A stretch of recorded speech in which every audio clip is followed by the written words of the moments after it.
అందరికీ శుభోదయం. దివ్యమైన భవ్యమైన అనాది అంటే ఎప్పుడూ ఆది అని లేదు, అలాగే అంత కూడా లేదు. అనాది అనంతమైనది, అలాగే అత్యంత దివ్యమైనది. అలాంటి ఒక గుడి ఉంది. ఎక్కడ ఉంది? మన లోపలనే ఉంది. దేహో దేవాలయ ప్రోక్తో, ఈ దేహమే దేవాలయం అని చెప్తుంది మన వేదాలు. అలాంటి దేవాలయానికి అందరికీ స్వాగతం. మా గురుగారు పబ్బా స్వామి రామదాస్, అలాగే మా అమ్మ నాన్న అందరికీ నా ప్రణామాలు. మనం ఇప్పుడు 14వ అధ్యాయం గుణత్రయ విభాగ యోగ ఇన్ని తెలుసుకునే ప్రయత్నం చేస్తున్నాము. ఇప్పుడు 13వ అధ్యాయంలో ప్రకృతి పురుష, దానికి ఏమి తేడా, డిఫరెన్స్ ఏంటి అని చెప్పాడు భగవంతుడు. ఇంకొకసారి ఆ డిఫరెన్స్ ఒకసారి చూద్దాము, ఎందుకంటే అది చాలా చాలా ఇంపార్టెంట్ మనకు. పురుష అంటే ఏంటని అందరికీ తెలుసు. ఇప్పుడు మన లోపల ఉంది ఇవన్నీ తెలుసు, కానీ ఇది చేతన. ప్రకృతి అనేది అచేతన, అంటే ఒక జడ వస్తు. మన దేహ అనేది ఈ ప్రకృతి, ఈ ప్రపంచం అనేది ప్రకృతి, మనస్సు అనేది ప్రకృతి, బుద్ధి అనేది ప్రకృతి. ఇది నిజంగా చూస్తే అచేతన అంటే జడ. కానీ మనం చూస్తే ఇప్పుడు నా దేహం ఎన్నో పనులు చేస్తున్నాయి కదా, మరి జడ అని ఎలా చెప్పగలుగుతాము అంటే ఆ చేతన శక్తి ప్రకృతికి లేదు, కానీ ఈ పురుష నుండి అది తీసుకుంటుంది. ఆ శక్తిని తీసుకొని ప్రకృతికే చేతన ఉండినట్టు, అందుకే పేరు చిదాభాస. చిత్ ఆభాస, చిత్ ఉండినట్టు, ఆ శక్తి ఉండినట్టు, చేతన శక్తి ఉండినట్టు ఈ ప్రకృతి చేస్తుంది. ఇప్పుడు మన దేహం చూడండి ఎలాగుంది, అన్ని పనులు చేస్తున్నాయి. మైండ్, మనసు ఎలాగుంది, అటు ఇటు అన్ని ఇమోషన్స్ ఉన్నాయి, మనకు అన్ని భావనలు ఉన్నాయి కదా. ఎట్లా వచ్చింది? దానికి ఒక శక్తి కావాలి కదా. ఎక్కడి నుండి వచ్చింది ఈ శక్తి? ప్రకృతికి ఆ శక్తి లేదు, ఇది వచ్చేది పురుష నుండి. పురుష మాత్రమే చేతన, ఇంకా వేరే అన్ని అచేతన, జడ. కానీ పురుష దగ్గర నుండి ఆ శక్తిని తీసుకొని, ఒక మిర్రర్ చూస్తే ఎలా మిర్రర్ ఒక రిఫ్లెక్షన్ ఇవ్వాలి అంటే దానికి ఒక లైట్ కావాలి. లైట్ లేదు అంటే రిఫ్లెక్షన్ కూడా మనకు కనపడదు, ఉండదు. ఆ లైట్ తీసుకొని ఆ తర్వాత ప్రకృతి అన్ని పని ప్రకృతియే చేసినట్టు, మన దేహమే చేసినట్టు నడుస్తుంది. అయితే పురుష అనేది చేతన, ప్రకృతి అనేది అచేతన. ఇది ఫస్ట్ డిఫరెన్స్. ఇంకా నెక్స్ట్, పురుష అనేది నిర్గుణ, ప్రకృతి అనేది గుణ. సగుణ అంటాము. గుణతో ఉంటుంది ప్రకృతి. పురుష అసలు ఏ గుణ కూడా లేదు. దాన్ని కూడా ఒక గుణాన్ని చెప్పొచ్చు మనం కదా. ఏ గుణం లేదు అంటే అది ఒక గుణం. గుణం లేనటువంటిది గుణం. కానీ అందుకే నిర్గుణ అంటాం. ఏ గుణం కూడా లేదు. ఒక కలరో షేపో ఒక ఆకారమో ఏమీ లేదు కదా, రూపం లేదు, ఏమీ లేదు. మన ఇప్పుడు 13వ అధ్యాయంలో భగవంతుడు ఆ స్పేస్, ఆకాశంతో పోలిస్తాడు. ఆకాశం చూస్తున్నాము, ఏముంది చూడటానికి? మనకు ఆ స్పేస్ కావాలి. కానీ చూస్తే ఏముంది స్పేస్ లో? అది ఖాళీయా? ఖాళీ కాదు, అది ఒక ప్రకృతి, ఒక రూపం. అగ్ని, వాయు ఇవన్నీ మనకు కొంచెం కనపడుతుంది. అగ్ని కనపడుతుంది, నీళ్లు కనపడుతుంది, భూమి కనపడుతుంది. గాలి కనపడకపోవచ్చు, కానీ మనకు తెలుస్తుంది. గాలి ఆడుతుంది అని మనకు తెలుస్తుంది. స్పేస్ చూస్తున్నాము, కానీ చూడటానికి ఏమి లేదు అనిపిస్తుంది. అందుకే దానితో పోలించాడు. ఏ గుణము లేదు. ప్రకృతికి అన్ని గుణం. వికారాంశ గుణాంశైవ విద్ధి ప్రకృతి సంభవాన్. అన్ని వికారాలు అది తర్వాత చూద్దాం. ఇప్పుడు గుణం. గుణ అనేది అందులో ప్రకృతిలో 3 రకంగా ఉంటాయి. సత్వ, రజ, తమ. ఈ గుణాల గురించి భగవంతుడు తర్వాత మనకు చెప్పబోతున్నాడు. అయితే ప్రకృతి అనేది సగుణ, పురుష అనేది నిర్గుణ.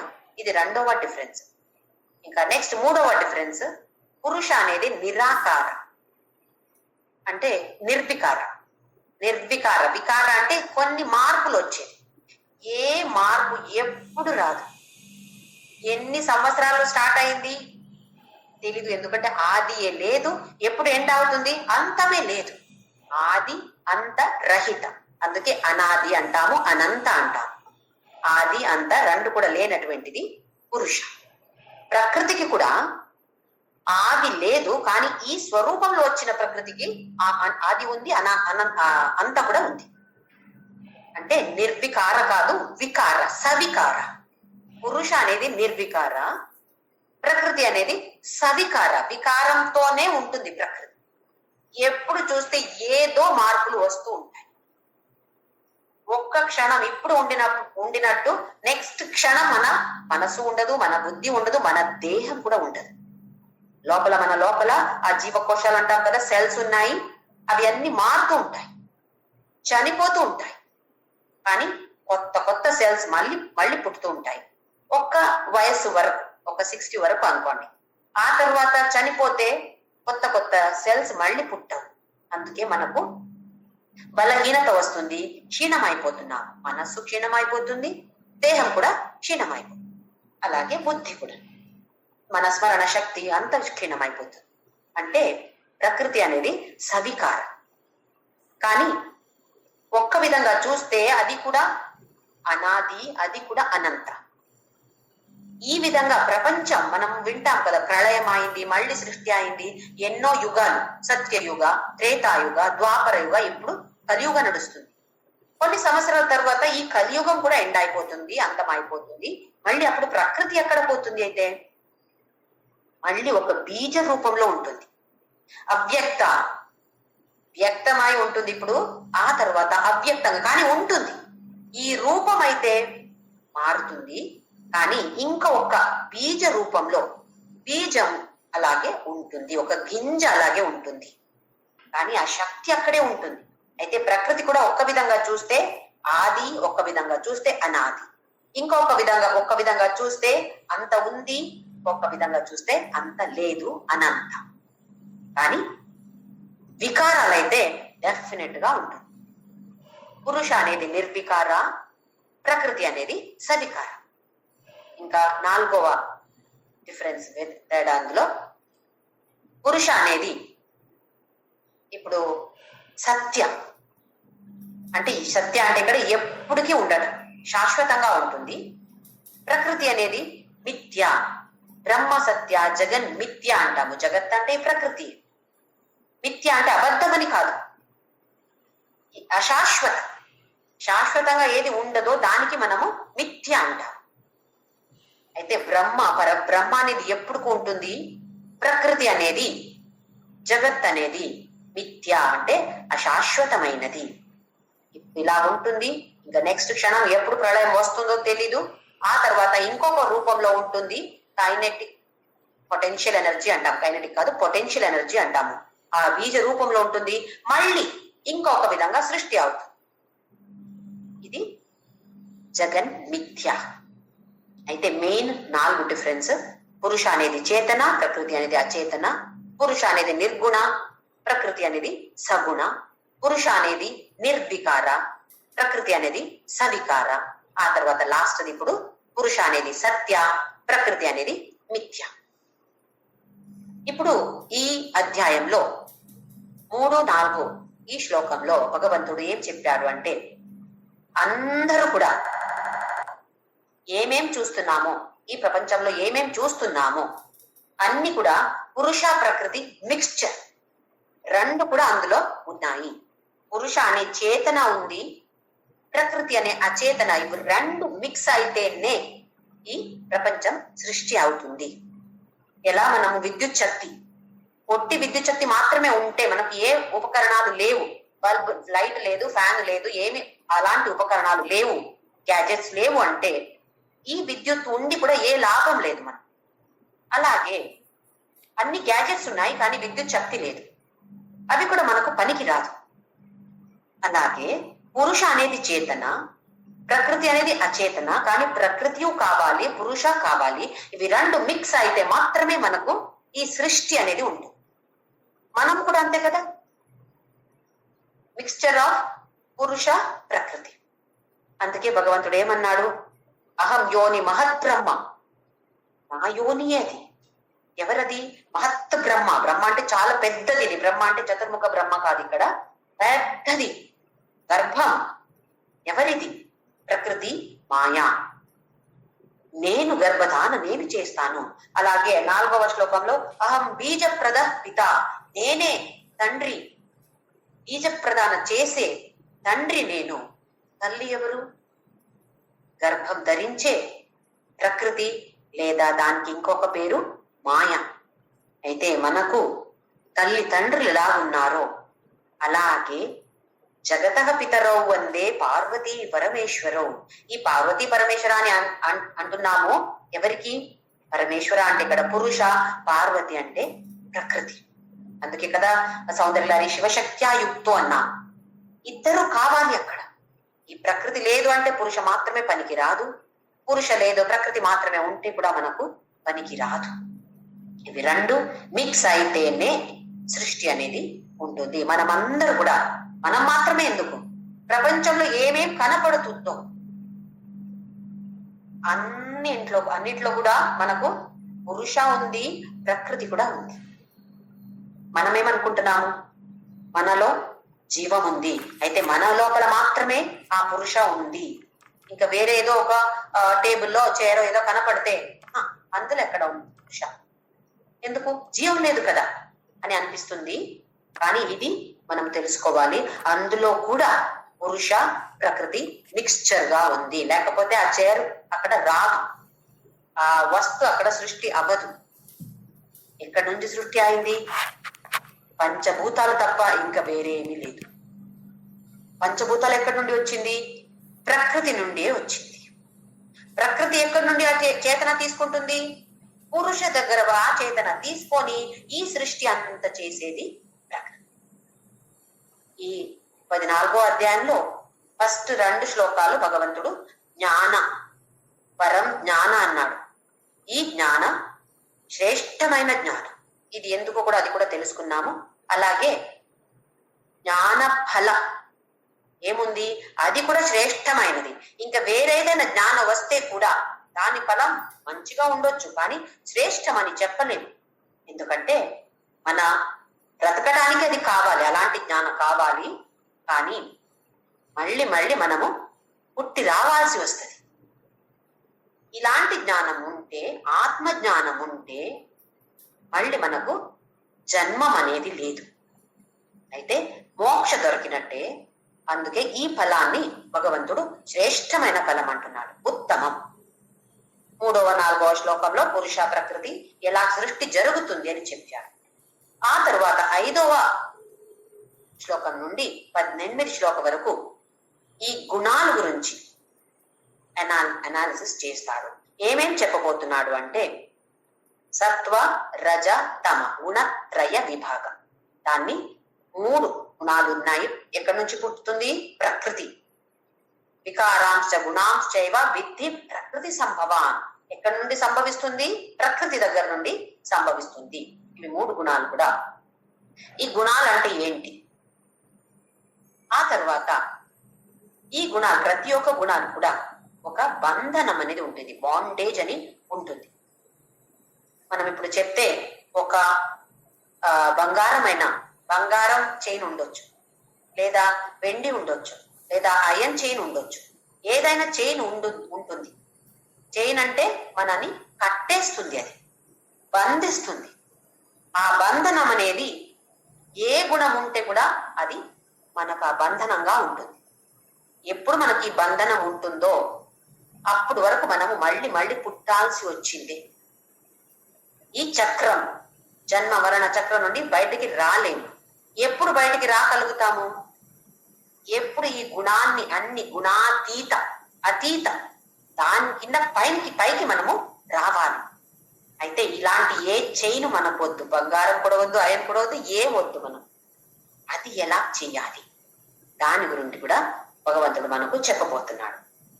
ఆ తర్వాత ఈ సత్వగుణ, ఇక్కడ సత్వ అంటే సత్వగుణ ప్రధానం. అందరిలో చెప్పాను, 3 గుణాలు కూడా అందరిలో ఉంది. ఏ జ్ఞాని అయితే, ఏ పాపి అయితే, ఏ పుణ్యం చేసిన వాడైతే కూడా అందరిలో ఈ 3 గుణాలు తప్పకుండా ఉన్నాయి. అలాగే ఒక జడ వస్తు, ఒక గోడ తీసుకుంటే అందులో కూడా సత్వ రజ తమ అన్ని 3 గుణాలు డెఫినెట్ గా ఉంటాయి. కానీ ఎంత సత్వగుణ ఎంత పర్సంటేజ్ ఉంది, తమో గుణ రజోగుణ ఎంత పర్సంటేజ్, అది తేడా ఉంటుంది. మనలో కూడా అంతే, మనిషిగా పుట్టిన వాళ్ళకి కూడా సత్వ రజ తమ ఉంటే కూడా ఎన్ని వ్యత్యాసాలు ఉన్నాయి చూడండి. స్వభావం ఒకరు అలాగే ఇంకొకరు ఉన్నారా? లేదు కదా. ఎందుకు అంటే ఈ గుణాన్ని బట్టి. అయితే ఇక్కడ సత్వగుణ ప్రధానమని దానికి సత్వాన్ని వేరు పెడుతున్నారు. ప్రధానంగా ఏది ఉందో అది. ఆ లక్షణాలు ఏంటి? సత్వగుణ ప్రధానంగా ఉన్నటువంటి వ్యక్తికి ఎలాంటి లక్షణాలు ఉంటాయి? దానికి పేరు లింగం అని. శివలింగం లింగాన్ని సూచిస్తుంది, చూపిస్తుంది. ఇక్కడ శివుడు, ఇది శివుడు అని మనకు చూపిస్తుంది. అది లింగం. అయితే ఆ లింగం గురించి, లక్షణాల గురించి భగవంతుడు చెప్పబోదు. ఆ తర్వాత గతి. చనిపోయిన తర్వాత సత్వగుణ ప్రధాన ఉన్నటువంటి వ్యక్తి చనిపోయిన తర్వాత ఎక్కడికి ప్రయాణం చేస్తాడు? తమోగుణ ప్రధానంగా ఉంటే ఎక్కడికి ప్రయాణం చేస్తాడు? అలాగే రజోగుణం అంటే చనిపోయిన తర్వాత మన ప్రయాణం, దానికి ఇక్కడ పేరు గతి అని. ఆ తర్వాత ఫల అంటే ఇప్పుడు సత్వగుణ ప్రధానంగా ఉంటే నాకు ఇప్పుడు ఏం వస్తుంది? ఈ 5 విషయాల గురించి భగవంతుడు అనలైజ్ చేసి ఈ 18 శ్లోక వరకు మనకు చెప్తాడు. 5వ శ్లోకం మనం చూసాము. ఇంకొకసారి సత్వం రజస్తమ ఇతి గుణా ప్రకృతి సంభవా నివర్తంతి మహాబాహో దేహే దేహినమవ్యయం. సత్వ రజ తమ ఇది అంటే ఇవి 3 గుణాలు ప్రకృతి సంభవాహ, ప్రకృతి నుండి వచ్చింది. ఎలా మనకు అమ్మ నాన్న దగ్గర మనకు కొన్ని గుణాలు వస్తాయి కదా, మనం చెప్తాం కదా, ఓ వాయిస్ ని అమ్మ అలాగే ఉంది, నడక అలాగే ఉంది అని చెప్తాం కదా. అలాంటి మనకు హెరిడిటరీగా వచ్చేస్తుంది. అలాగే ప్రకృతి నుండి ప్రకృతిలో ఏమేముంది? ఇవి 3 గుణాలు ఉన్నాయి. అయితే మనలో ఏముంది? డెఫినెట్ గా ఈ 3 గుణాలు మనలో కూడా ఉన్నాయి. నిబధ్నంతి మహాబాహో బంధిస్తున్నాయి. ఏ గుణం అయితే కూడా మనకు బంధనం అనేది 100% గ్యారెంటీ. నిబధ్నంతి మహాబాహో దేహే దేహిన అవ్యయం. లోపల దేహంలో ఉండినటువంటి శక్తి ఏది? దేహి. అవ్యయమైన దేహి మన లోపల ఒక పెద్ద కవర్ ఉంది. పరమాత్ముడే ఉన్నాడు, కానీ ఆ పరమాత్ముడికి ఒక పెద్ద కర్టన్ పెట్టేశాడు. ఆ కర్టన్ ఉంది కాబట్టి మనకు పరమాత్ముడు కనపడట్లేదు. ఆ కర్టన్ ఉన్నటి పరమాత్ముడికి పేరు జీవాత్మ. ఇదే తేడా. ఒక కర్టన్ ఉంది, లేదా ఒక ప్యాకెట్ అనుకోండి, ఒక ప్యాకెట్ లో పెట్టాము పరమాత్ముడిని, ఒక ప్యాకెట్ లో పెట్టి ఇది జీవాత్మ అని పేరు. ఈ ప్యాకెట్ లేదా ఈ కర్టన్ ని మనం తీసేస్తే ఆ జీవాత్మ పరమాత్మ సేమ్ అని అవుతుంది. ఒకటే ఉంది, కానీ ఆ కవర్ ద్వారా మనకు కనపడట్లేదు. పరమాత్మ నా లోపల ఉన్నాడు లేదా ఉంది ఏదైనా మనకు ఆ అనుభవానికి మనకు రావట్లేదు. ఎందుకంటే పెద్ద కర్టనో కవరో ఏదో ఉంది. ఇది తీసేయడమే మన గురి. ఇప్పుడు మన గోలు అది తీసేయాలి. అది తీసేస్తే ఆ కర్టన్ ఇలా పైకి చేస్తే మనకు ఐక్యమైపోతాం. జీవాత్మ పరమాత్మ ఐక్యమైపోతాం. ఈ గుణాలు అందరిలో ఈ గుణాలు ఉన్నాయి. ఈ గుణాన్ని ఉపయోగించి ఒక స్టెప్పింగ్ స్టోన్ అంట ఉపయోగించి మనము పైకి రావాలి, గుణాతీతం అయిపోవాలి. అప్పుడే మోక్షం. దీనికి ఒక ఎగ్జాంపుల్, ఉదాహరణ ఇవ్వాలంటే ఒక పోల్ వాల్ట్ అని ఒక అథ్లెటిక్స్ లో ఒక ఈవెంట్ ఉంటుంది. విని ఉండొచ్చు లేదా మనం చూసి ఉండొచ్చు టీవీలో, కొందరు ఆడి కూడా ఉండొచ్చు. ఒక పెద్ద కర్ర ఉంటుంది. ఆ కర్రాన్ని పోల్ దాన్ని ఇలా పెట్టి భూమిలో పెట్టి దానితో పైకి ఆ కర్ర ఎలా ఉంది? ఫ్లెక్సిబుల్ గా ఇలా బెండ్ అవుతుంది. ఆ కర్రని పట్టుకొని పైకి దాకా వెళ్ళి అక్కడ నుండి ఒక బార్ ఉంటుంది, దాన్ని క్రాస్ అవడం. ఇది పోల్ వాల్ట్. కర్ర మనకు అవసరం. ఓహో ఇది నేను ఉపయోగిస్తున్నాను కదా అని అక్కడ దాన్నే పట్టుకొని ఉంటామా? అక్కడి దాకా వెళ్ళడానికి కరాన్ని ఉపయోగించి ఆ తర్వాత కరాన్ని వదిలేసి మనము అటు జంప్ చేయాలి. ఇది పోల్ వాల్ట్. అలాగే భగవంతుడు ఇక్కడ ఏమంటున్నాడు, ఈ తమ రజ సత్వ ఈ 3 గుణాలు నీలో ఉన్నాయి, దాన్ని ఉపయోగించి పైకి వచ్చి, ఈ కర అనేది ఇక్కడ మనకు గుణాలు, దాన్ని ఉపయోగించి పై దాకా వచ్చి ఆ తర్వాత అన్ని గుణాలని డ్రాప్ చేయాలి, వదిలేయాలి. అప్పుడు గుణాతీతం అయిపోతుంది. అందరిలో ఒక జ్ఞానిలో కూడా ఈ 3 గుణాలు ఉంటాయి. జ్ఞాని అయితే సత్వగుణ మాత్రమే ఉంటుందేమో అని అనుకుంటున్నాము, కాదు. జ్ఞానిలో కూడా తమో గుణ కూడా ఉంటుంది. ఇప్పుడు మనలో తమో గుణ ఉంటుంది, ఆ జ్ఞానిలో కూడా తమో గుణ ఉంటుంది. ఎంత తమో గుణ అతనిలో ఉంటుంది, అతని లోపల ఉంటుంది? కొంచెమే. మనలో పెద్దగా ఉండొచ్చు. ఇది తేడా. ఈ తమో గుణం ఉంది కాబట్టి మనము నిద్రపోతున్నాం. నిద్ర ఎంత అవసరం మనకు? మన దేహానికి అవసరం, మన మనస్సుకి అవసరం. ఎన్నోసారి అమ్మ అలసిపోయిన ఒక్క 5 నిమిషం ఒక పవర్ న్యాప్ తీసుకుంటే చాలా అనిపిస్తుంది అని ఒక 5 మినిట్స్ ఒక్కొక్కసారి నిద్రపోతే కూడా అబ్బా ఫ్రెష్ అయిపోతాం. అక్కడ ఆ తమో గుణ అవసరం. అప్పుడు అయితే భగవంతుడు ఏమంటున్నాడు, అన్ని గుణాలు ఉండని దాన్ని మీ పైకి ఎలా రావాలో. ఇప్పుడు తమో గుణం ఉంటే నా లోపల ఏ గుణ ప్రధానంగా ఉంది? తమో గుణ అంటే తమో గుణ ఉంటుంది, కానీ ప్రధానంగా చెప్తున్నాను.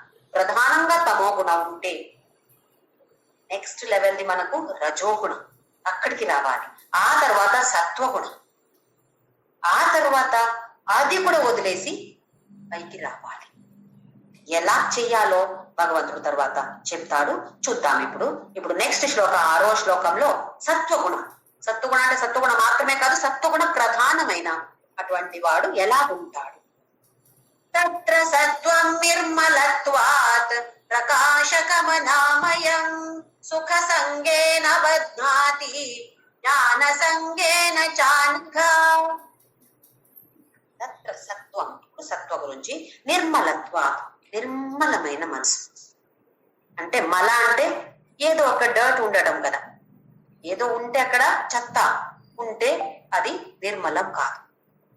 నిర్మల మా నిర్మల, మల లేనటువంటిది నిర్మల, నిర్మలంగా ఉంటుంది. ఆ తర్వాత ప్రకాశకం, ప్రకాశంగా ఉంటుంది.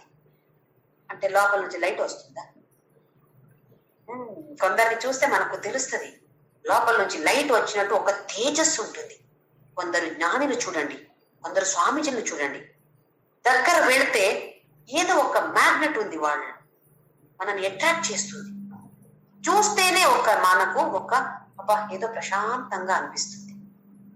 అలాంటి ఒక ప్రకాశం లోపల ఉంది. అంతర్జ్యోతి అంటాం. ఆ ప్రకాశం ఎంత ప్రకాశమైనది అంటే అది అంత తేజస్సుగా మనకు కనపడుతుంది.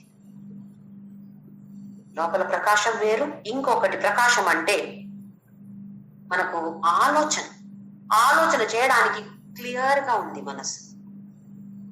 ఇప్పుడు మనకు ఎవరైనా ఏదో ఒక మంచి విషయం చెప్తే కూడా మనకు ఎందుకు బుర్రకి ఎక్కట్లేదు? మనస్సు ప్రకాశంగా లేదు అంటే మలినంగా ఉంది.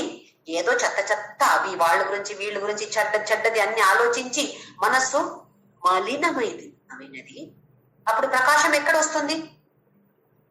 ఇప్పుడు మంచినీళ్లు తాగడానికి వెళ్తే అమ్మో ఏమో ఉన్నాయి, అందులో ఏమో కనపడుతుంది, చెత్త కనపడుతుంది. అందులో తాగితే ఏమవుతుంది? ఏదో కరోనావో ఏదో ఇన్ఫెక్షన్ ఏదో రావచ్చు కదా. అలాగే మన ఎక్వాగార్డో కెంట్ వాటరో ఏదో ప్రాసెస్డ్ వాటర్ అంటే చూస్తే ఏమంటుంది? ఎలా ఉంటుంది? ఎంత నిర్మలంగా ఉంటుంది. దాన్ని మనము తాగుతాం. అలాగే ఇక్కడ ప్రకాశం అంటే ఈ తమోగుణ ఉంది, చాలా తక్కువ ఉంది. అందుకే దాని ఎఫెక్ట్ సత్వగుణ మీద లేదు. ఇప్పుడు సత్వగుణ ప్రధానంగా ఉంటే రజోగుణ కూడా ఉంది, తమోగుణ కూడా ఉంది. అని తమోగుణ ఎంత తక్కువ ఉంది అంటే ఆ తమోగుణ ఎఫెక్ట్ ఎక్కువ పడట్లేదు సత్వగుణ మీద. ఎందుకు? సత్వగుణ ప్రధానంగా చాలా ఎక్కువ ఉంది, అందుకే ప్రకాశంగా ఉంది. తమోగుణ ఎక్కువ అయితే ప్రకాశంగా ఉండదు. తమో గుణ తక్కువ ఉంది, అందుకే ప్రకాశంగా ఉంది. ఇంకొకటి అనామయం.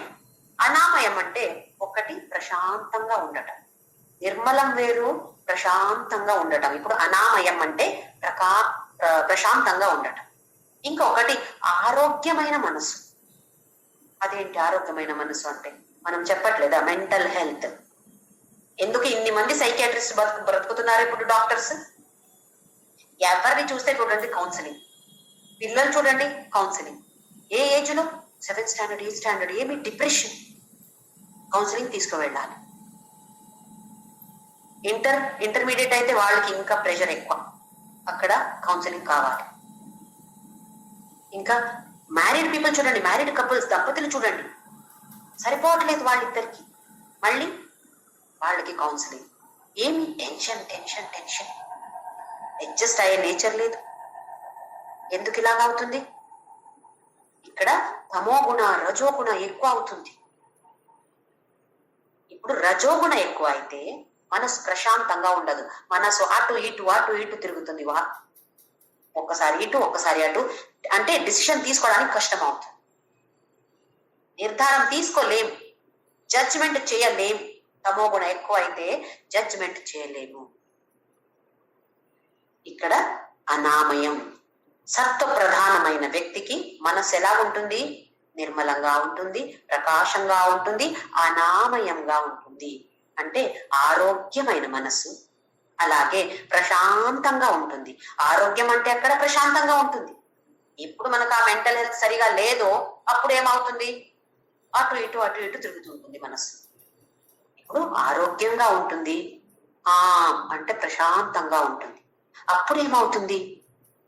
అప్పుడు ఇలాంటి జ్ఞాన, నాకు భగవద్గీత నేర్చుకోవాలి, నాకు ఉపనిషత్తు నేర్చుకోవాలి, నాకు వేదాల గురించి తెలుసుకోవాలి, నేనేం భజన పాడుతున్నానో దాని మీనింగ్ నాకు తెలుసుకోవాలి, దాన్ని నేను నా జీవితంలో ఎలాగ ఆచరించాలి, ఇలాంటి ఒక ఉత్సాహం వస్తుంది. ఎప్పుడు మనసు నిర్మలంగా ఉంటే, ప్రకాశంగా ఉంటే, అనామయంగా ఉంటే ఇవి అన్ని మనకు ఇంట్రెస్ట్ వస్తుంది, ఉత్సాహం వస్తుంది, ఇచ్ఛాశక్తి పెరుగుతుంది. అప్పుడు దేని మీద ఇచ్ఛాశక్తి? ఇలాంటి ఒక అధ్యాత్మ పథం, ఇందులో వెళ్ళాలి, నాకు ఇలాంటి జ్ఞానం కావాలి అని ఉంటుంది. అయితే చాలా మంచిది. ఇలాంటి వ్యక్తి నివృత్తి ప్రధానంగా ఉంటాడు. అంటే ఎక్కువ పని చేసే ఇంట్రెస్ట్ లేదు. జ్ఞానం కావాలి కానీ ఎక్కువ పని చేయడానికి కాదు, యాక్టివ్ గానే ఉంటాడు. కానీ కొందరు చూడండి చాలా ఎప్పుడు చూస్తే పని పని పని పని చేస్తూ ఉంటారు. అలా కాదు, ఇలాంటి మనిషి ప్రశాంతంగా ఉంటుంది మనసు. అందుకే పర్లేదు చేస్తాను, పని చేస్తాడు, కానీ 24 hours పనిలో పడడు. ఇది నివృత్తి ప్రధాన. నివృత్తి అంటే మన రిటైర్మెంట్ కి నివృత్తి అని పేరు కదా. అంటే పని చేయకూడదా? చేయకూడదు అని కాదు, చేయొచ్చు. కానీ ఇలాంటి సత్వ ప్రధానమైన వ్యక్తికి అలాంటి ఒక ఉత్సాహం ఉండదు. ఒక 60 years అయిన తర్వాత కొందరికి ఉత్సాహం తగ్గుతుంది. చాలే, ఇన్ని సంవత్సరాలు నేను చేశాను చాలు అనిపిస్తుంది కదా. అది ప్రవృత్తి ప్రధానం. అది ఇప్పుడు నెక్స్ట్ లైన్ లో భగవంతుడు ఏమంటున్నాడు? సుఖ సంఘేన బధ్నాతి జ్ఞాన సంఘేన చ అనఘ. అనఘ అంటే ఏమి పాపం చెయ్యలేదు. అఘ అంటే పాపం, అనఘ అంటే ఎవరు చేయలేదో ఆయన్ని అలా పిలుస్తున్నాడు, అనఘ. ఇప్పుడు అర్జునుణ్ణి అలాగే సంబోధిస్తున్నాడు భగవంతుడు. అనగా నువ్వే పాపం చేయలేదు అర్జున, నువ్వు అనఘ, అనగుడు నువ్వు. అయితే దీనికి కూడా ఎలాంటి బంధనం ఉంటుంది? సుఖ సంగేన బధ్నాతి. సుఖం, ఎలాంటి సుఖం? ఇలాంటి అధ్యాత్మ పథంలో వెళ్ళిన వాళ్ళకి మనకు తెలుసమ్మా ఎంత సంతోషం. ఇలాంటి ఒక గీత చదివాను నేను, నేర్చుకున్నా నేను, ఎంత సంతోషంగా ఉంటుంది నాకు. కరెక్టే, అలాంటి సంతోషం ఉండకూడదు అని కాదు. కానీ భగవంతుడు ఏమంటున్నాడు? అక్కడ కూడా దానికి ఒక జ్ఞాన సంఘ, సుఖ సంఘ, దానికి ఒక అటాచ్మెంట్ వచ్చేస్తుంది. ఇప్పుడు ఈ సత్వ ప్రధానమైన వ్యక్తి నేర్చుకుంటాడు, ధ్యానం నేర్చుకుంటాడు అని అనుకోండి. నేర్చుకున్నాడు, ఒక నెల, 2 నెలల కోర్సు వెళ్ళి అన్ని నేర్చుకున్నాడు, చాలా సంతోషం అనిపిస్తుంది. అయితే ఇప్పుడు ఇంటికి వచ్చి అది ధ్యానం చేస్తాడు. 1 గంట 2 గంట చేస్తాడు అనుకోండి. ఓకే, 1 నెల చేశాడు, చాలా సంతోషంగా అద్భుతంగా అనిపించింది. ఆ తర్వాత ఒకరోజు కొందరు గెస్ట్ వచ్చారు ఇంటికి, చుట్టాలు వచ్చి, మేము ఇంకా ఒక 10 రోజులు ఇక్కడ ఉంటామండి, మాకు హైదరాబాద్ అంతా చూడాలని ఉంది, అక్కడ నుండి వచ్చాము, ఇంతవరకు హైదరాబాద్ చూడలేదు. సరే ఉండండి అంట. ఉంటారు. ఎలా ఉంటుంది ఇల్లు? ఒక 10 మంది ఇంట్లో ఉంటే పిల్లలు గలగలగలగల సందడి సందడిగా ఉంటుంది ఇల్లు, గోలగోలంగా చేస్తారు పిల్లలు. ఈయనకేమవుతుంది? ఇప్పుడు 2 గంటలు మెడిటేషన్ చేయాలి కదా, ధ్యానం చేయాలి కదా. ఛీ, వీళ్ళు ఎందుకు వచ్చారు, నేను ధ్యానమే చేయలేకపోతున్నాను అని కష్టపడుతుంది మనసు. చెయ్యాలని ఉండాలి, కానీ ఒక్కొక్కసారి ఏదో పరిస్థితి ఇలా వస్తుంది, చేయలేకపోతే దానికి ఒక అటాచ్మెంట్ పెట్టుకోకూడదు అంటున్నాడు భగవంతుడు. అయితే మనం కూడా అలాగే ఎస్కేప్ అవ్వచ్చు. 1 వారం చేసి ఎవరో వచ్చారు, ఇంటికి వచ్చారు, వాళ్ళు వెళ్ళిపోయారు, కానీ నేను ఇవాళ చేయను ఎందుకు? భగవంతుడు అలా చెప్పాడు కదా, చేయకపోతే కూడా పర్లేదు జ్యోతి అన్నాడు కదా. అలా కాదు, భగవంతుడు అలా చెప్పట్లేదు. ఒక అటాచ్మెంట్ గా ఉండకూడదు. ఒక్కసారి మనం అటాచ్మెంట్ అంటే ఏంటి, మనకు ఇష్టమైతే లేదా ప్రేమం అంటే ఏంటి అని ఒకసారి చూద్దాం. అటాచ్మెంట్ కి లవ్ కి తేడా. నాకు అటాచ్మెంట్ కి కరెక్ట్ గా తెలుగు వర్డ్ దొరకట్లేదు. అనుబంధం, బాంధవ్యం అని చెప్పొచ్చు, కానీ అది పాజిటివ్ లో వెళ్ళిపోతుంది. ఇది అటాచ్మెంట్ అంటే కొంచెం నెగిటివ్ సైడ్ ఉంటుంది. ఎలా చూద్దాం. మనం అందరూ కూడా పిల్లల్ని ప్రేమిస్తాము, భార్య భర్త, భర్త భార్యని ప్రేమిస్తుంది. అలాగే చాలా మంది ఫ్రెండ్స్ ఉంటారు, చుట్టాలు ఉంటారు, అందరిని ప్రేమిస్తాం. ఇప్పుడు ఎవరిని మనం ప్రేమిస్తామో ఆ వ్యక్తికి ఏదో చాలా అద్భుతమైన ఇది ఏదో జరిగింది, చాలా మంచి విషయం. మనం ఎలా ఉన్నాము, నా మనసు ఎలా ఉంది, వాళ్ళకి ఎంత మంచిగా జరిగిందా, వాళ్ళని నేను ప్రేమిస్తున్నాను కదా, నాకు కూడా ఎంతో సంతోషం. అలాగే ఆ వ్యక్తికి ఏదో ఒక కష్టమైన పరిస్థితి ఉంది, చాలా చాలా క్రైసిస్ లో ఉన్నాడు అంటే నా మనసు ఎలా ఉంది, ఇక్కడ నేను కూడా ఏడుస్తూ ఉన్నానా, నాకు కూడా మనసుకి చాలా కష్టం అవుతుందా? అయింది అంటే అక్కడ వాళ్ళకి సంతోషం అయినప్పుడు నాకు కూడా చాలా ఎక్కువ సంతోషం, తట్టుకోలేని అలాంటి ఒక సంతోషం అయింది. ఇప్పుడు ఆ వ్యక్తికి కష్టం అయితే నాకు కూడా నేను తట్టుకోలేను అలాంటి కష్టం అవుతుంది అంటే అది అటాచ్మెంట్. అర్థమవుతుంది అనుకుంటున్నాను. నేనే ఆ వ్యక్తి అయినట్టు, దీనికి పేరు అటాచ్మెంట్, దీనికి పేరు మోహం. ఎలా ఉండాలి మనము? వాళ్ళకి ఎక్కడ సంతోషం అయితే మనం కూడా సంతోషంగా ఉండాలి, కానీ ఆ విపరీతంగా సంతోషం ఉండడం ఇది కరెక్ట్ కాదు. విపరీతంగా సంతోషం అయితే అది అటాచ్మెంట్. అలాగే ఆ వ్యక్తికి, ఎవరిని మనం ప్రేమిస్తున్నామో ఆ వ్యక్తికి ఏదో కష్టం వచ్చింది అంటే మనం ఎలా హెల్ప్ చేయొచ్చు, ఆ కష్టం నుండి కష్టం దూరం అవ్వాలి ఆ వ్యక్తికి, మనం హెల్ప్ చేయొచ్చు, ఇది ఆలోచించాలి అంతే తప్ప మన మనసు కష్టపడకూడదు. కష్టపడట్లేదు అంటే అక్కడ ప్రేమ మాత్రమే, అక్కడ అటాచ్మెంట్ లేదు. మన పిల్లలకి చూడండి, మనకి ఎంత అటాచ్మెంట్ ఉంది, ఎంత మోహం ఉంది. వాళ్ళకి ఏదో మంచిది జరిగితే నాకే, అక్కడ వాళ్ళకి ఏమైనా సీట్ వచ్చింది అంటే, పెళ్లి అయిందంటే నాకే అయినట్టు. అది వద్దు, ఒక చిన్న ప్రైజ్ వచ్చింది అంటే, ఏదో ఒక 10 మంది కాంపిటీటర్స్ ఉన్నారు, అందులో నా బాబుకి ఫస్ట్ వచ్చింది అంటే ఎంత సంతోషం, నాకే ప్రైజ్ వచ్చినట్టు. ఎందుకు? ఆ బాబులో నేనే ఉండినట్టు నాకు మనసుకి ఒక భావన.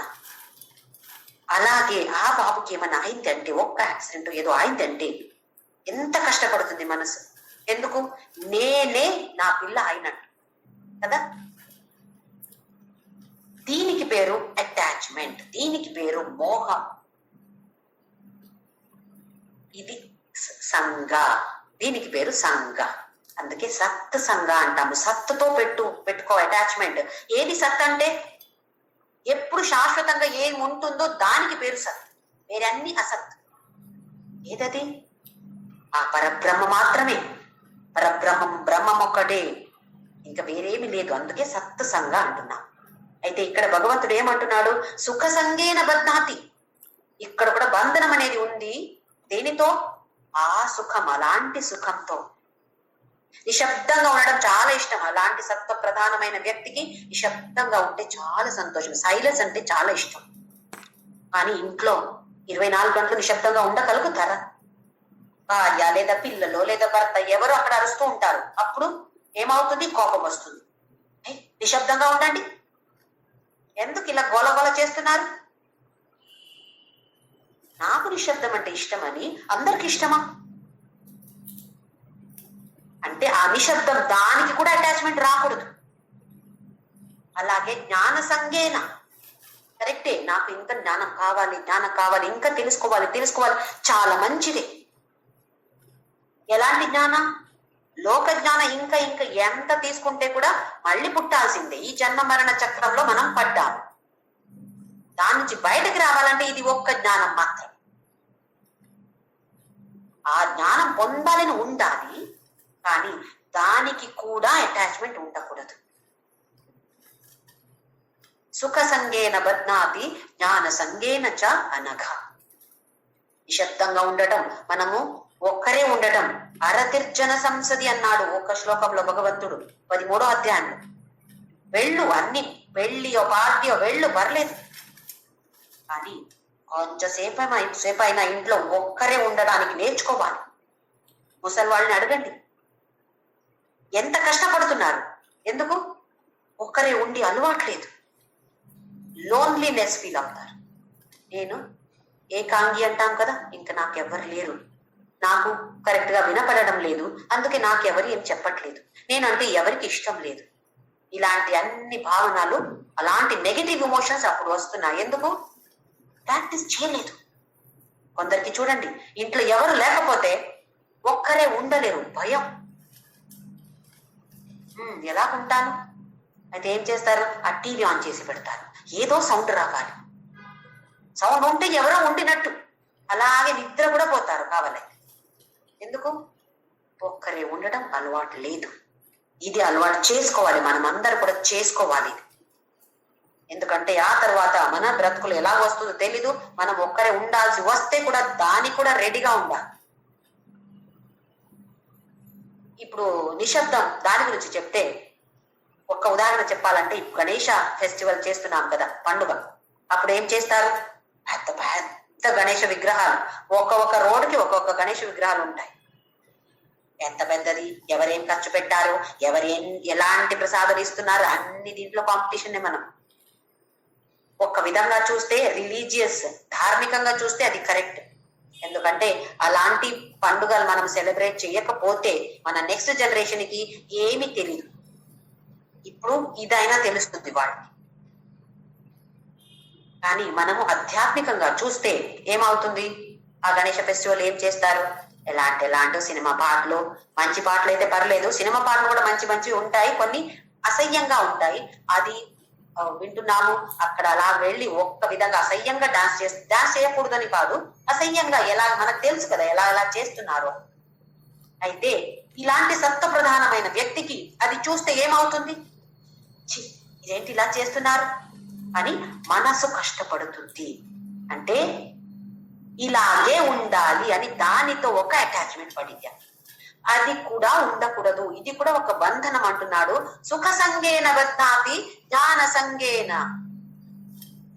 ఇవి రెండు బంధనాలు ఉంటాయి. ఎలాంటి బంధనాలు?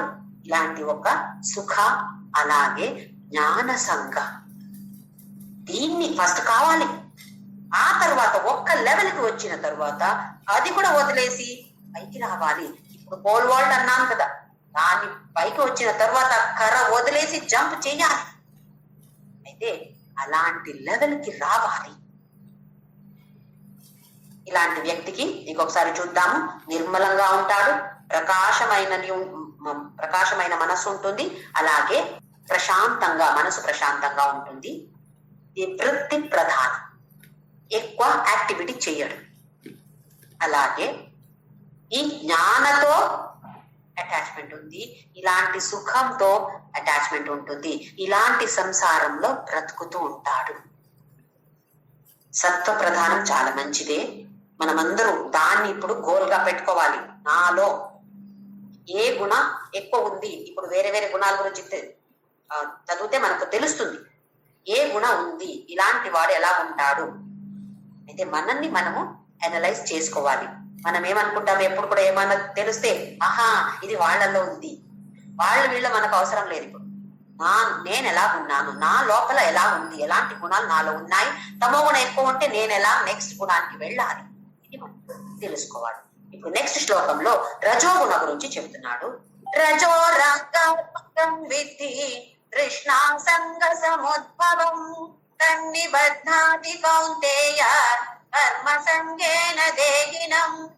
రజో రాగాత్మకం విద్ధి, రాగరూపి, రాగద్వేష తెలుసు మనకిప్పుడు. రెండు కూడా మళ్ళీ అటాచ్మెంట్. రాగాత్మకం విద్ధి ఎలాంటి అటాచ్మెంట్ ఉంటుంది, తృష్ణ సంగ సముద్భవం. తృష్ణ అంటే ఒక దాహం. దేనికి దాహం, అది కావాలి ఇది కావాలి. ఎంట్లో ప్రపంచంలో లౌకిక కోరికలు ఉంటాయి, దానికి ఒక అటాచ్మెంట్. దేనికి అటాచ్మెంట్, ఈ పని చేస్తే నాకు ఏం ఫలం వస్తుంది, ఆ రిజల్ట్ కి ఒక అటాచ్మెంట్. కర్మ ఫలానికి, కర్మ మీద అటాచ్మెంట్ ఉంది, కర్మ ఫలానికి కూడా అటాచ్మెంట్. ఇది కూడా కావాలి మనకు, ఒక లెవెల్ వరకు ఇది కూడా కావాలి. ఇది లేదు అంటే ఏ పని చేయము మనం. ఈ వేద ఉపనిషత్తు భగవద్గీత కూడా రజోగుణ తప్పు తమోగుణ తప్పు ఉండకూడదని చెప్పట్లేదు. అందుకే కదా వేదాన్ని రెండు విభాగం చేశారు. కర్మకాండ ఫస్ట్, ఆ తరువాత జ్ఞానకాండ.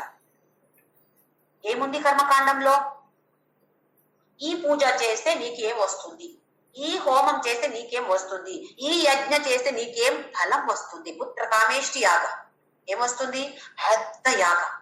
దశరథ మహారాజు చేయలేదా, పిల్లలు పుట్టుతారు. ఈ రిచువల్ చేస్తే, ఈ పూజ చేస్తే ఈ ఫలం. ఇది కర్మకాండ. ఎందుకు కావాలి, ఇది లేకపోతే మనకు ఫస్ట్ లో భగవంతుడి మీద ప్రేమమైతే ఉండదు.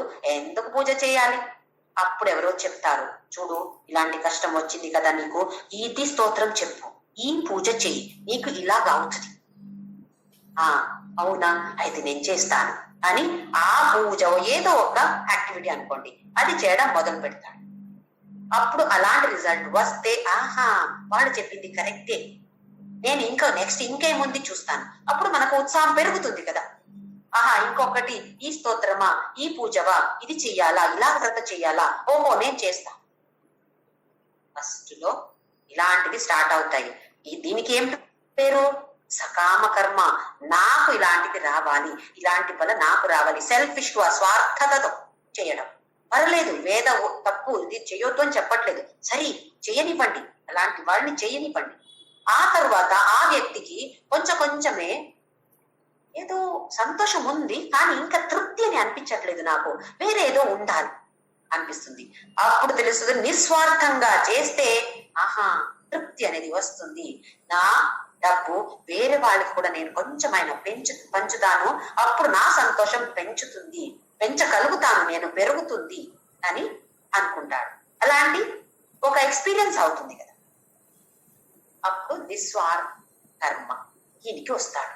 ఇలాగే కొంచెం పైకి వచ్చిన తర్వాత ఓహో నాకు జ్ఞానం కావాలి, నేను భగవద్గీత వినాలి. కొందరు భగవద్గీత చదువుతారు, చాలాసారి పారాయణం చేస్తారు. ఒక అధ్యాయమో రెండో అధ్యాయమో రోజు చదువుతారు చాలా మంది. మంచిదే, చాలా మంచిదే. కానీ అందులో ఏముంది, దానికి అర్థం ఏంటి, దాన్ని తెలుసుకొని అది కూడా తెలుసుకుంటే చాలా. నా జీవితంలో నేను ఎలా దాన్ని ఆచరించాలి, దీని గురించి కొంచెమైనా శ్రవణ మనన నిధిధ్యాసన ఇవి చెయ్యాలి కదా. ఆ లెవెల్ కి వచ్చి ఆ తరువాత అంటే సత్వగుణ ప్రధానం అవ్వాలి, ఆ తర్వాత దాన్ని కూడా వదలాలి. ఇప్పుడు అక్కడ వరకు వెళ్ళాలంటే ఇవన్నీ స్టెప్సే కదా, ఈ స్టెప్స్ ఎక్కాలి కదా. అయితే రజోగుణ అంటే తన్నిబధ్నాతి కౌంతేయ కర్మ సంగేన దేహినం. కర్మ సంగ. దేనితో అటాచ్మెంట్ ఇప్పుడు? యాక్టివిటీ. కొందరు చూడండి అస్సలు ఒక్క నిమిషం కూడా ఊరికి కూర్చోలేరు, ఏదో పని చేస్తూ ఉండాలి. చాలా మందిని చూస్తాము కదా మనం, పొద్దు నుండి రాత్రి వరకు చేస్తారు. చాలా మంచిదే, దైహిక శ్రమంతో చేస్తే, పని చేస్తే చాలా మంచిది, ఆరోగ్యంగా ఉండొచ్చు. వ్యాయామం అవసరమే, వ్యాయామం చేయకపోతే ఇలాంటి పని చేస్తే కూడా చాలా మంచిది. అని ఎప్పటి వరకు చేస్తామండి మనం? చేస్తూ చేస్తూ చేస్తూ ఈ జ్ఞానం పొందడానికి మనకు టైం ఉందా? మనకులా ఇలాంటి భగవద్గీత, వేద, ఉపనిషత్తు చదవడానికి మనం టైం పెడుతున్నామా? టైం లేదే.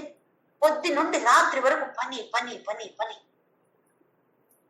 పని చేయడం మంచిది కాదు అని కాదు, కానీ ఆ పని చేయడానికి ఒక అటాచ్మెంట్ ఉండకూడదు. అదే కర్మ సంగ అంటున్నాడు. అందుకే కదా ఈ నివృత్తి అని పెట్టారు, రిటైర్మెంట్ అని ఎందుకు పెట్టారు?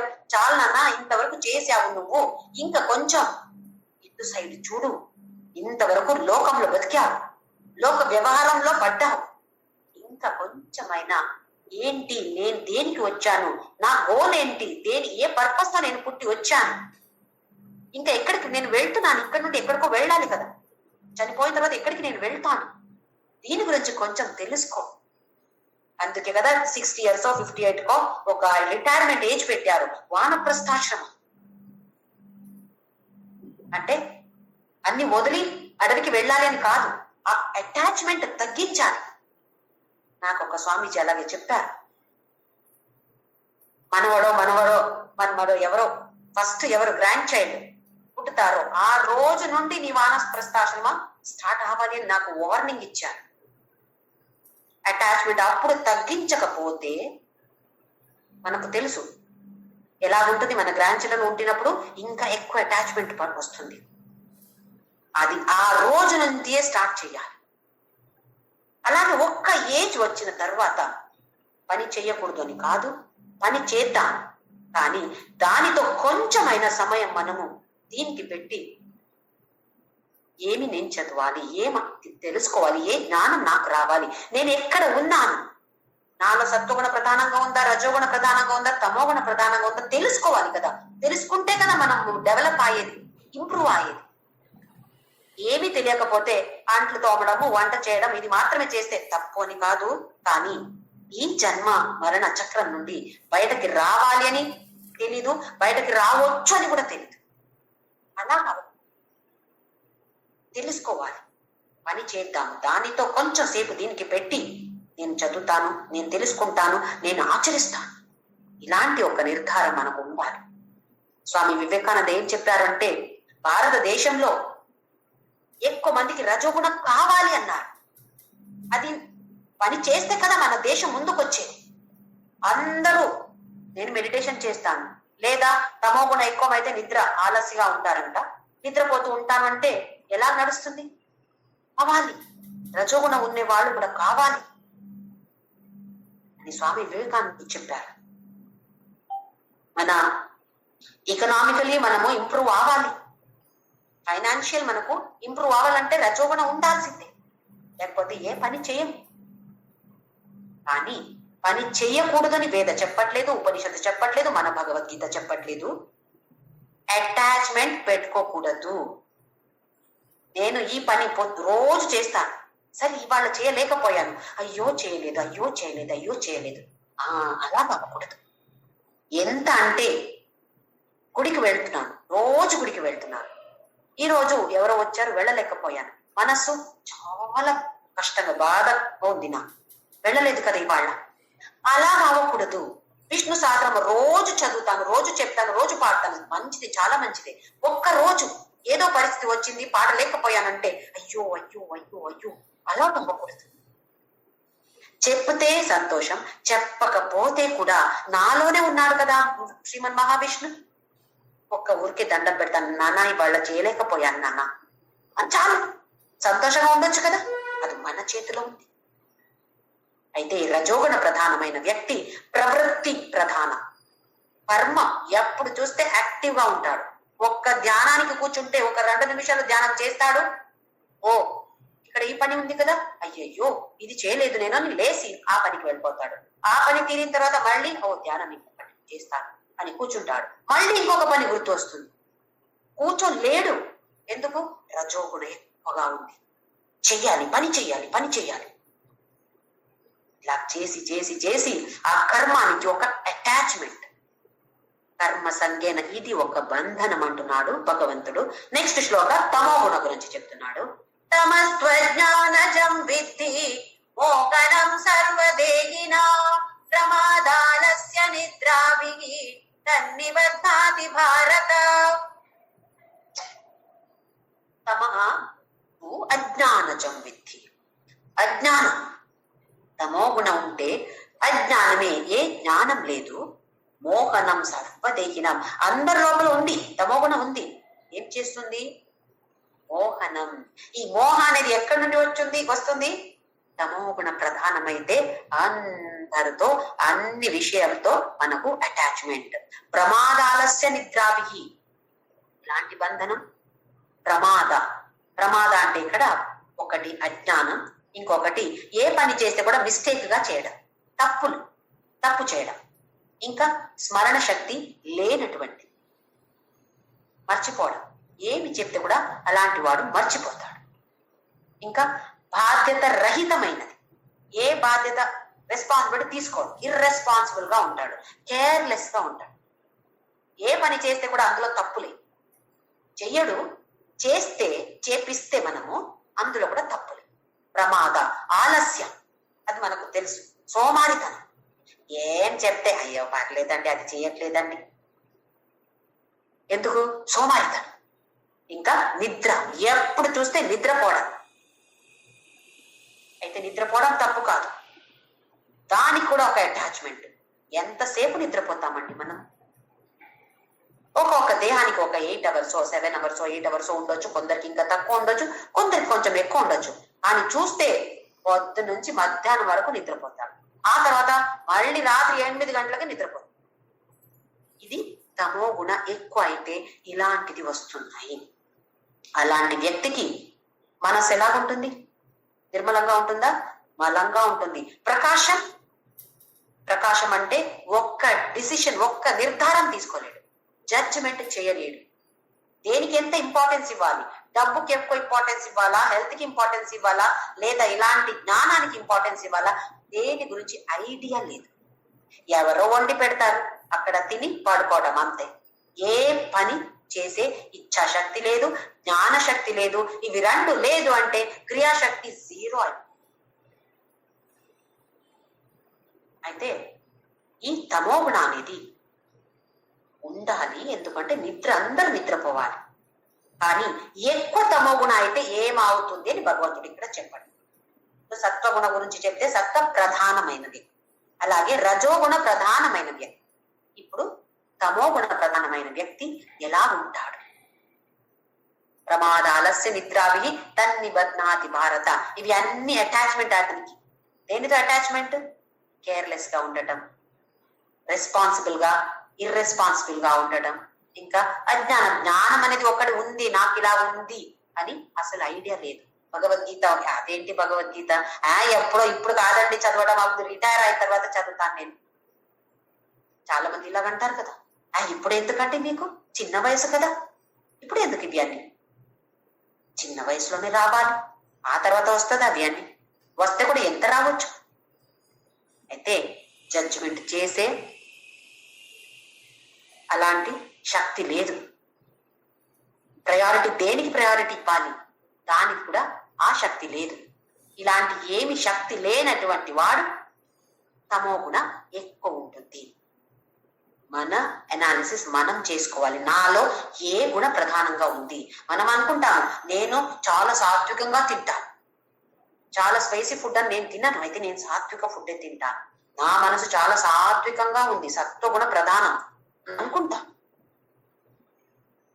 కదా.